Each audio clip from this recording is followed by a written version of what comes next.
Are you racing 70.3 Goa this year? Well, if so, this is the video for you because in it, I'm going to take you through exactly what you need to know from a swim, bike, and run and transition point of view. But who am I? My name is Stephen Moody. I am an Ironman U certified coach and more recently a YouTuber who specializes in 70.3 and Ironman reviews around the world. And how I do this is I reach out to my cool network of athletes I've coached, race directors I've worked with, race organizers, race announcers, etc. And I ask them all the questions you have about the course that you're about to undertake. And this video is all about 70.3 Goa.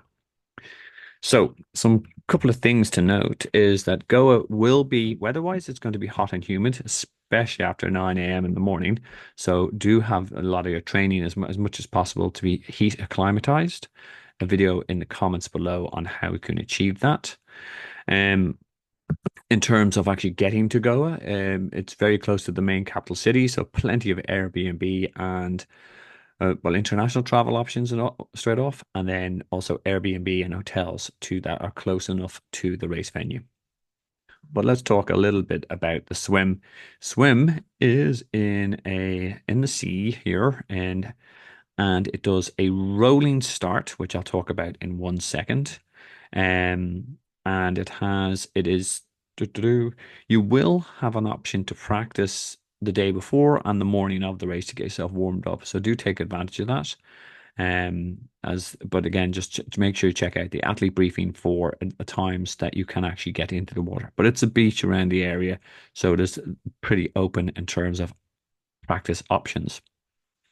Um, Swim in terms of the swim rolling start, simple enough course. You will be keeping the red buoys on your left-hand side as you swim along. The yellow buoys here are just for kind of directional purposes. The red buoys are your turning buoys. Top tip here is make sure that you draft as much as possible. And drafting in the swim in an Ironman 70.3 is 100% legal. It's illegal on the bike. I'll talk about that later. And it's where you swim either on the feet of someone or on someone else's hip and actually get an aerodynamic benefit. And racing a good 70.3 race is all about energy conservation. So make sure you do save the energy there. The water you can expect on the day is not crystal clear. It's a little bit murky, but it's fine. It will be wetsuit legal. Also, there's been lots of reports of jellyfish in previous editions of Goa. So my tip on that is full wetsuit, and also if you can Vaseline on your face and your hands and your feet, because if they're exposed and that's where you get touched by jellyfish, you won't feel the sting that badly. Um, Another top tip as well, make sure you sight well, and sighting is where you pop your head up every 3 to 6 strokes and make sure that you're swimming in the same direction. So on your way out here, you'll be aiming for this red buoy. And if you suddenly pop your head up and you find yourself out here, you are going in the wrong direction and you need to course correct. Do that, use these red buoys as sighting points. And then on the last one, you will be aiming for what will be a black arch with swim exit. That's when you know that your swim is done for the day. Final tip here is when you're coming in to the swim start from this last buoy here, kick your legs a little bit more than you have beforehand. That has the effect of actually increasing the blood flow all around your body and will stop that jelly legs feeling when you kind of pop up as you go along. It is a beach exit, so you run off the beach and all the rest. Same way you actually enter into the water. Transition is here, and it is a single transition, which we'll talk about in 1 second. In terms of your start time and your cutoff time for this, you will enter the water as a rolling start around 7 a.m. in the morning, and you have 1 hour and 10 minutes to get the job done. So we'll talk about that now. Um, Ironman what they operate what they call is a rolling swim start. This means that when you go and arrive in the morning, there will be pens where you will have numbers of under 30 minutes, 30 to 35 minutes, 35 to 40 minutes, which means you seed yourself in according to the swim time you estimate to complete the 1.9 kilometers. This means that you will be in the pen, and what Ironman will do is it will release in 3 to 5 swimmers at a time, and it depends on each race. And there'll be gates and volunteers that will stop you going in. But when you and as the, from 7 o'clock onwards, there will be an audible beep, and the volunteers will lift their arms up, and then you will go in, and the 3 or 4 swimmers will head in. This just allows everyone to enter the water in a very calm and controlled manner. It allows the faster swimmers to go first and allows you to bundle up with someone, a swimmer of your own ability. So, top tip here, seed yourself honestly, because if you think you're going to save yourself time by putting yourself in with the 30-minute swimmers when you really are only like an hour long swimmer, you'll get swam over by people. Swi Do seed yourself honestly, or else you'll set yourself up for a bad day at the office. Now, transition. Ironman operate what they call a clean transition system. So it's not like your local domestic triathlon if you've done in the past, where you leave everything beside your bike. You have your runners, you have your helmet, etc., and you put your wetsuit beside it. Because of the numbers that enter Ironman races, you use a bag system, which is a blue bag, which is your swim to bike bag, and a red bag, your bike to run bag. Normally these are on racks, but with Goa, you can actually leave these beside the bike, but it means that you need to put things into the bag beforehand. So when you come out of the swim exit, I'll just go back here a little bit here, and you'll run to transition, which is around 300 meters. So it's not that big a run. It's on flat beach, so that's fine. But you will have sand on your feet, so be prepared, and not a bad option to have a bottle of water in your transition bag to wash the sand off your feet. You will run up to transition. You will enter here. You will find where your bag and your bike are racked. These are predetermined by the number that you register. So you will have a numbered slot where you actually have put your bike the night before. And I'll talk about that in the timetable at the end. And that's where your bag will be. And then there will be a run out, a bike out. Couple of things to note. You cannot, when you go through transition, you will need to use this blue bag. You will be taking off your wetsuit, taking off your goggles, and you'll be putting it into this blue bag. And at the same time, you'll be taking out your helmet, you'll be taking out your bike shoes, you're taking out your sunglasses, etc., whatever else you're going to use in the day.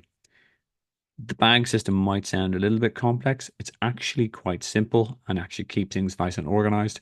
There's a video in the comments below about how that works. Just a quick one again. This is a screenshot of how the swim start typically is organized. This isn't Goa itself, but this is an American one. As I said, these are the guys at the corrals you'll be lined up. These are the volunteers holding you back. These are the guys entering the water. Just makes things a little bit easier. So, top tips for for transition. When you're checking the bike in the day before, make sure you walk where you will be. It all looks very simple when you put in your bike and you go, "Oh, I'll remember that." Make sure you check out where your bike will be, and use an inanimate object as as a marking point. So if your bike is right in line with a tree, make sure you go, okay, that's the tree I need to get to, and walk that from both a swim exit and a bike in point. So what I mean by that is imagine you visualize and walk through as if you're coming out of the water. Where will you be coming from on the swim? Where's your bike? Where's your bag? Where's the bike exit? Key thing to note, you cannot touch your bike until you put your helmet on, or else you'll get a penalty. So make sure you put the helmet on. That's the first thing you do before you pick up your bike. And then also walk it on the way back. So you'd be ready for T2, transition two, where you go from your bike to the run. And it just means that you're familiar with the area. Take pictures on your smartphone. It will help things. Okay, guys, hope you're enjoying the content. Please do like and subscribe if you're interested in other training tips. And in general, if you're getting something useful out of the video and it's helping you prepare for your race, give us a thumbs up. Thank you very much. Okay, so the bike course, it is a 2-lap bike course. This is your start and your finish. As I said, you will be coming back to this point. You'll be heading out this way on this little dog leg, and then you'll be out on the main bike course. There's a couple of turnaround points. The road surface itself is okay, but there are potholes, and particularly around the Goa Medical Center. So do be aware of that. It will be a busy enough bike course, so make sure you're keeping aware of the other riders on the course. So you will be doing this course twice, up and around, and then, as I said, on the second loop, you will take the turn off to the left and head back to transition. Some other things to note. It is a closed bike course, so therefore there won't be traffic on it, but there will be traffic available in the junction. So these are well marshaled, but just listen to your marshals. In terms of a technical course, in terms of having switchbacks or high tight turns, as you can see, there's very little to it. There's not a technical course. In terms of actual elevation, you have these parts here, which are mainly over flyovers, and therefore they're actually not that much climbing at all. So it is a flat enough bike course, and it is on okay road surfaces. So based on my athlete's experience, I would definitely recommend, if you have it, to use a TT bike. And as it wasn't windy on the day, it typically doesn't tend to be windy in this location. If you have a disc wheel, throw that at it too. Um, Plenty of aid stations at the uh, on the course, and we'll talk about that here, as in, because this is a key to actually a good bike split, if you make sure and you fuel and pace yourself correctly. In terms of cutoff times between your swim, your T1 time, and that's between your time transitioning from swim to bike and your bike time, you have 5.5 hours to get it done. Talked a little bit about aid stations. So just as I said, the bike aid stations, this bike aid stations in 70.3 and Ironman racing are high risk and high reward. What do I mean by that? As in, because this is the one place on the course where you can actually throw litter and rubbish, because otherwise you'll get disqualified. So there's a start of the trend when you come to an aid station. It's around 400 meters long. There's lots of these tables, but there will be a sign indicating trash zone and an exit trash zone. So that's where you can throw trash, gel wrappers, bottles, banana peels, etc. This allows our man to come along, pick up everything, and tidy everything up, and this is as if we weren't even there. Otherwise, key thing to note is they're high risk because there's people throwing rubbish, there's cyclists moving in, there's volunteers standing out with bottles, there's people drop things. So if you're not paying attention, you can end up actually coming off your bike and ending your race here. So why use them? That's because the high reward. If you think about it, if you're going to be out exercising and pushing hard between 5, 6, 7, 8 hours, you need to fuel accordingly. And you can't carry all that fuel with you. So therefore you need to work out what's at the aid stations and how to take fuel on board and how to take was a hydration on board, especially because it will get hot. You will need to take on water to keep your core temperature down, electrolytes because you will be sweating out a lot of your sodium, etc.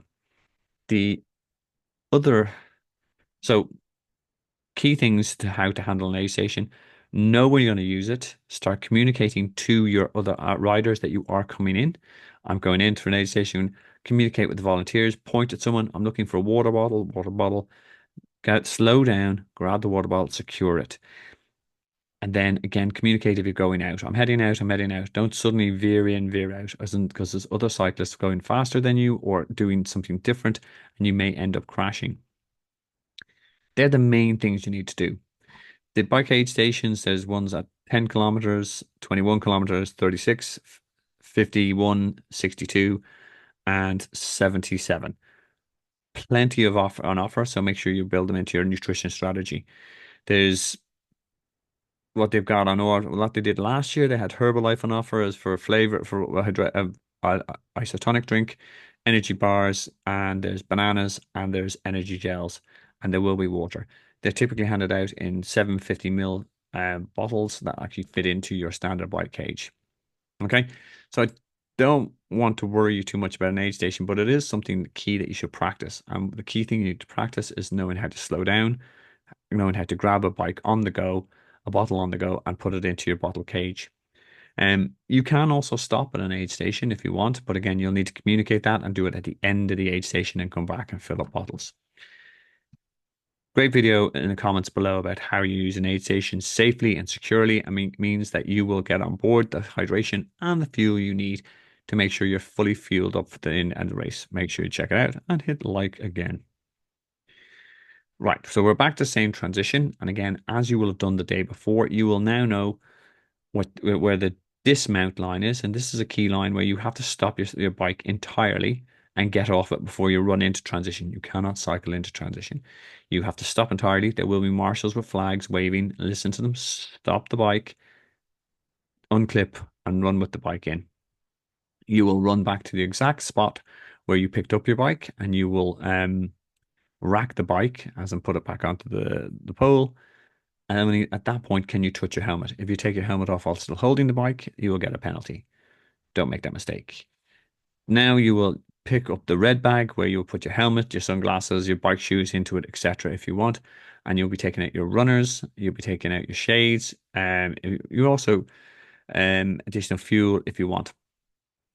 My top tip here is nothing good happens in transition two. So while transition one, going from swim to bike, I advise people take it nice and slow. Make sure you get your nutrition on board. Make sure you're comfortable. You got your socks on, etc. Transition two, the minute you have your runners on and your socks, if you want, start moving because you're only going to get your muscles will cramp. You'll sort of lose your momentum if you slow down. And once you have your runners on, you can do everything else. You can put your baseball cap on, you can put your sunglasses on, you can take an energy gel if you're walking, jogging, or running towards the run exit. Again, this is another point in the course you will have checked out the day before because you want to get that half marathon done. The run course is 3 laps with essentially 7K by three, which is great for pacing, as in what I recommend, guys. In first 7K, just take it easy, find your legs. You'll feel a little bit jellyish after was it 90K in the bike. Second 7K, start really dial in your race pace. Third 7K is for your last lap. It's always going to be hard, but dig in deep. The run course itself, it's um decent smooth surface. There is and it's mainly on concrete slash asphalt. There is a little bit of a hill at around 2 K, which you will do 3 times. So that's a bit sore on the legs. So you're still finding your legs at that stage. Just be prepared for that. You will be coming out of transition here. So roughly around here is that hill. Just be ready, mentally prepare yourself. If you have to power walk it up or jog up it, just keep moving. You will be going through here, and again, it works. The a run station use a lap system, where you will have for each lap you will get a different colored hairband which you put onto your wrist, and therefore that's a way that Ironman know that you've done all your laps. And when you have 3 of those bands, you will be heading off this finish chute. Um, Key thing on the run leg is make sure you do never miss an aid station. It will be fairly hot at this point in Goa. Make sure you're pouring water on your head, you're taking water on board, you're taking electrolytes on, and you're fueling. Try to leave the Coke towards the end, which is, we'll talk about that in a second because it gives you a bit of a liquid, sugary boost. But it's all about pacing yourself. Remember that you're going to have this little hill every 3 kilometers on for your 3 laps. So just be prepared for that as well. Great crowds out, great support. Really lap that up. In terms of the finish time, you've got swim, T1, bike, T2, and run. 8.5 hours to get the job done. And this will be your reward. Oh, and before we go there, a little bit on the aid stations. As I said, you get it on lap one, 1.2 kilometers, 3.5, 5, 7, 9, 10, 12. Absolutely loads of aid stations, roughly kind of every kind of 2 kilometers. So do not miss an aid station. Take advantage of it.